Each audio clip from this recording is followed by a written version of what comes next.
পাদেশ্বরের কৃতি সন্তান বেগম রুকিয়ার স্বপ্ন বাস্তবায়নকারী সাহসী পুরুষ। তৎকালীন সময়ে নারী শিক্ষার অগ্রদূত, প্রায় 5টি প্রতিষ্ঠানের প্রতিষ্ঠাতা মরহুম আলহাজ গৌস আহমদ সাহেবের 35তম মৃত্যুবার্ষিকী উপলক্ষে আয়োজিত আজকের সভার সম্মানিত সভাপতি, তিনি সুযোগ্য পুত্র আহ্বায়ক মাননীয় চেয়ারম্যান সাহেব সহ আব্দুল সামাদ ভাই, স্কুল কলেজের প্রিন্সিপাল, অধ্যক্ষ, প্রধান শিক্ষক সহ আমার গানে বয়ে সামনে উপবিষ্ট বিভিন্ন ভালো কাজে অধিষ্ঠিত হাদেশ্বরের সম্মানিত ব্যক্তিবর্গ এবং ছাত্রীরা, আসসালামু আলাইকুম। আজ আমরা এখানে কেন সমবেত হয়েছি সবাই আমরা জানি। সবাইকে মানে আমাদেরকে বক্তব্য সংক্ষিপ্ত করতে হবে, কারণ আমাদের সময় অল্প। তবুও দুটি কথা যদি আমি এখানে দাঁড়িয়ে গুছিয়ে না বলতে পারি তাহলে আমার বলাটা হয় না। আমাদের সিলেটি ভাষায় একটা গান আছে, গান শুরু করার আগে শিল্পীরা আগে এই যে বন্দনা করতেন, উত্তরে বন্দনা করি হিমালয় পর্বত, দক্ষিণে বন্দনা করি হাকালুকে হাওর, পূর্বেতে বন্দনা করি পূর্ব ভানু জল, পশ্চিমে বন্দনা করি আল্লাহ নবীর ঘর। এভাবে বন্দনা দিয়ে আরো অনেক বন্দনা করে করে ওনারা গান শুরু করত। আমরা একজন কীর্তিমান মানুষের গুণকীর্তন করতে এখানে সমবেত হয়েছি। ওনাকে স্মরণ করতে হলে আমাকে আরো কিছু মানুষকে স্মরণ করতে হবে। যদি আমি সেই সব মানুষকে স্মরণ না করি তাহলে একতরফা স্মরণ হয়ে যাবে। তাই আমি শ্রদ্ধা করে স্মরণ করছি এই ভাদেশ্বরকে যারা সাজিয়েছেন। ভাদেশ্বর ইউনিয়নের প্রথম চেয়ারম্যান আলহাজ মরহুম সিরাজউদ্দিন উর্ফে গনিমিয়া সাহেব, দীর্ঘদিনের চেয়ারম্যান জনাব নওয়ারুদ্দিন চৌধুরী সাহেব, বীর মুক্তিযোদ্ধা এম এ সালিক সাহেব, জনাব ফারুক আহমদ মাস্টার সাহেব, জনাব জিলাল উদ্দিন চেয়ারম্যান সাহেব, জনাব কমর উদ্দিন চেয়ারম্যান সাহেব এবং বর্তমান চেয়ারম্যান জনাব শামীমা আহমেদ সহ ওনাদের সাথে সম্পৃক্ত আমাদের বিভিন্ন ওয়ার্ডের মেম্বাররা এবং আমাদের এই ভাদেশ্বরের আনাচে খানাচে ছড়িয়ে ছিটকে থাকা বিভিন্ন স্কুল, কলেজ, মসজিদ, মাদ্রাসা, এগুলো এমনিতে হঠাৎ করে হয় নাই। এগুলা সৃষ্টি করেছেন কিছু গুণী মানুষরা। এই আমি যেখানে দাঁড়িয়ে আছি ঠিক পূর্ব পার্শ্বে হচ্ছে জনাব নুরমিয়া সাহেবের বাড়ি।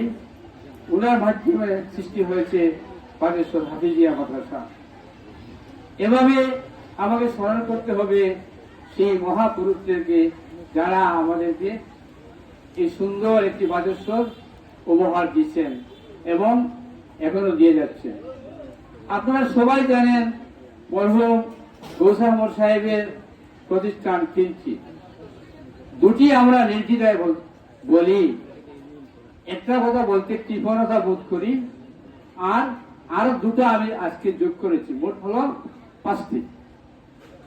এটা আজব কথা। আমরা জানি 2টি, কেউ 3টি জেনেও 3টা বলে না, বলে 2টো, একটা বলে এই আর একটা বিশেষ শব্দ উদ্যোক্তা দিয়ে ওনাকে কোন রকম দাওয়া সাওয়া দিয়ে রাখে। আমি বলবো সলিমা আলম প্রাথমিক বিদ্যালয়ের প্রতিষ্ঠাতা মরহুম গৌস আহমদ, সলিমা আলম বালিকা উচ্চ বিদ্যালয়ের প্রতিষ্ঠাতা মরহুম গৌস আহমদ সাহেব, ভাদেশ্বর মহিলা কলেজের প্রতিষ্ঠাতা আমি নির্দ্বিধায় নির্বিঘ্নে দুঃসাহস এবং অনেক দায়িত্ব বোধে নিয়ে আমি বলছি মরহুম গৌস আহমদ সাহেব। আমার এই দৃঢ়তাকে বক্তব্যকে কেউ যদি সাহস করে আমার সামনে যুক্তি দিয়ে খণ্ডন করতে পারে, আমি চ্যালেঞ্জ করব ওপেন বক্তব্য নিয়ে আসার জন্য। এই গোলসামরে এই বালেশ্বর মহিলা কলেজ নিয়ে ওনার মানে অবদান কতটুকু আর কার কতটুকু অবদান সেটা আমাদের দেখা। আমার বয়স 56 বছর, আমরা গাছ খেয়ে বড় হয়নি, আমরা বাত মাছ খেয়ে আমরা বড় হয়েছি। তাই আমি এখান থেকে গর্জিয়াসলি ভাবে আমি দাবি উত্থাপন করছি। এটা অনেকবার অনেক সভা হয়, আলোচনা হয়, শুধু গোলসামর সাহেবের নামটা বালেশ্বর মহিলা কলেজের সাথে যুগ হোক, কিন্তু এটা তো বাস্তবে কোন পদক্ষেপ নিতে আমরা কাউকে দেখি না। আমি আজকে এখানে দাঁড়িয়ে বালেশ্বর ইউনিয়নের সম্মানিত চেয়ারম্যান, বর্তমান কলেজের সাথে যারা জড়িত আছেন, যদি আপনাদের কোন উল্টো প্রশ্ন থাকে, বিপরীত প্রশ্ন থাকে, আমাদেরকে ব্যাখ্যা করবেন। কেন আপনারা গোলসামর সাহেবের নামটা যুক্ত করতে সাহস পাচ্ছেন না? আমি আশা করব এই পদক্ষেপটা আপনারা নেবেন। আমাদের বালেশ্বরের চেয়ারম্যান জনাব জিলালউদ্দিন সাহেব গত 23 তারিখ উনি স্বল্প সময়ের জন্য এসেছিলেন, ওনার সাথে আমাদের বৈঠক হয়েছে। উনি নিজের থেকে বলেছে এই কলেজ কিভাবে হয়েছে, কারণ উনি জানে, আমি জানি, আমরা ওই এলাকার সন্তান। গোলসামরকে আমরা খুব নিকট থেকে দেখেছি। সকাল হলে, বিকাল হলে, রাত হলে, মসজিদের নামাজে গোলসামর সাহেবকে আমাদের ডানে বায়ে সামনে পিছনে আমরা সব কিছু দেখেছি। আমরা বানিয়ে কথা বলবো না, লিখিত কথা বলবো। জনাব জিলাল আহমদ সাহেব বলেছে জনাব ফজলুল ভাইকে, আমাকে সহ, তিনি ওনার দুর্ভাগ্য উনি আজকে থাকতে পারে নাই। উনি বলেছে পদ্ধতিগত ভাবে 15 লাখ টাকা প্রয়োজন। এই টাকা যদি কলেজ ফান্ডে, সরকারি ফান্ডে জমা দিতে হয়, আমি 5 লক্ষ টাকা আমি নিজে দিব। জিলাল আহমদ সাহেব বলেছে। ওনার সাথে আমিও বলেছি, আমিও দিব। গোলসামর সাহেবের পরিবারের কি সেই ক্ষমতা নেই 15 লক্ষ টাকা দেওয়ার? আজ আমার কলেজের ঘাটতি লক্ষ লক্ষ টাকা ঘাটতি। ফয়জুল ভাই 3 কোটি টাকা বলা হবে, 3 কোটি টাকার চেক হাতে নিয়ে উনি বালেশ্বর মহিলা কলেজে গিয়েছিলেন। তৎকালীন যিনি প্রিন্সিপাল ছিলেন তখন, কিন্তু উনি মূল্যায়ন পায় নাই। উনি টাকাটা এনেছিলেন এখানে দেওয়ার জন্য। আপনি গুলজার ভাইয়ের বক্তব্য শুনেছেন, ওনার বক্তব্য শুনেছেন। ওনাদের বাড়ি ঘর, জায়গা জমি যা আছে সব কিছু এই শিক্ষাক্ষেত্রে দান করে যাচ্ছেন। ওনারা শুধু আমাদেরকে দিবে, আমরা কি তাদেরকে কিছু দেবো না? আমরা কেন এত জীবন, আমরা কেন এত হীনমন্যতায় ভুগছি?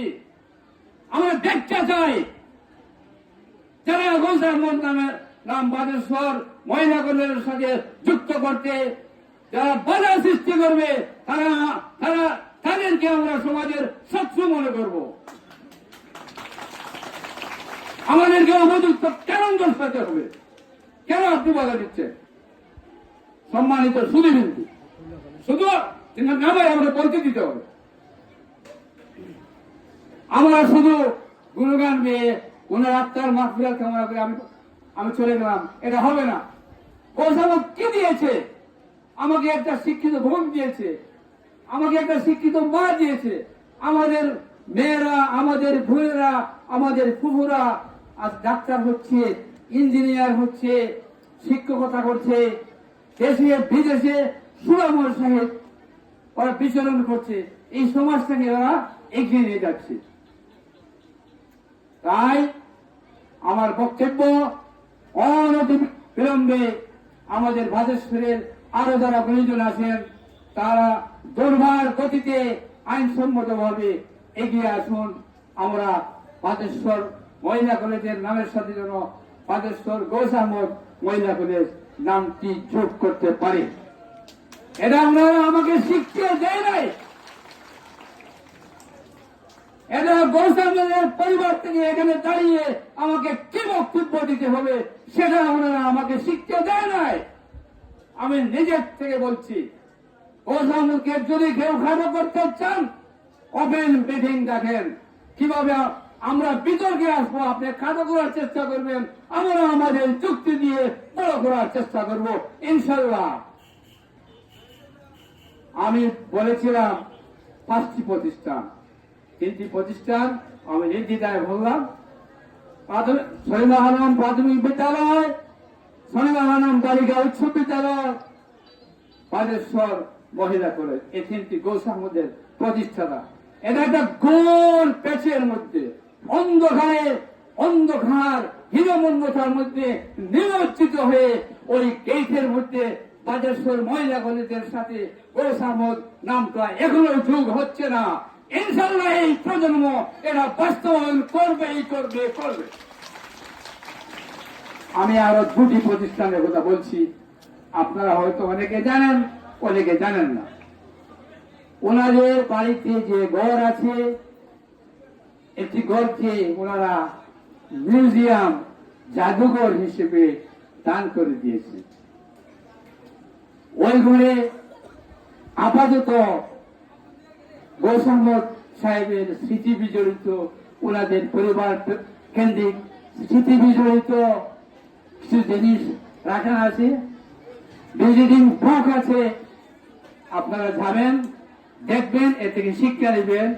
এই জাদুঘর ইনশাল্লাহ ধীরে ধীরে আন্তর্জাতিক মান অর্জন করবে।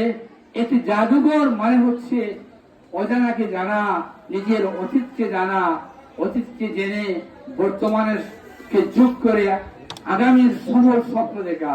তাই এই জাদুঘরকে আমি একটি সফল শিক্ষা প্রতিষ্ঠান মনে করব। আর চতুর্থ যে প্রতিষ্ঠান, সেটা ইতিমধ্যে অনেকের কর্ণগোচর হয়ে গেছে, সেটি হচ্ছে এই ভবনে জনাব ফজলুল আহমদ ভাই সাহেব ঘোষণা দিয়েছেন এবং দিবেন, ওনার বোনের নামে একটি নার্সিং কলেজ বা ইনস্টিটিউট অচিরেই আরম্ভ হবে ইনশাল্লাহ। তাই গৌসামদ সাহেবের পরিবারকে আমি 5টি পরিবারের প্রতিষ্ঠাতা এবং অসংখ্য স্কুল, কলেজ, মসজিদ, মাদ্রাসার নীরব দাতা, গরিব দুঃখী মেহনতি মানুষের অকৃপণ বন্ধু হিসাবে বলতে কোনো দ্বিধা করি না। জয় হোক মানবতার, জয় হোক ন্যায়ের, জয় হোক হকের। আসসালামু আলাইকুম।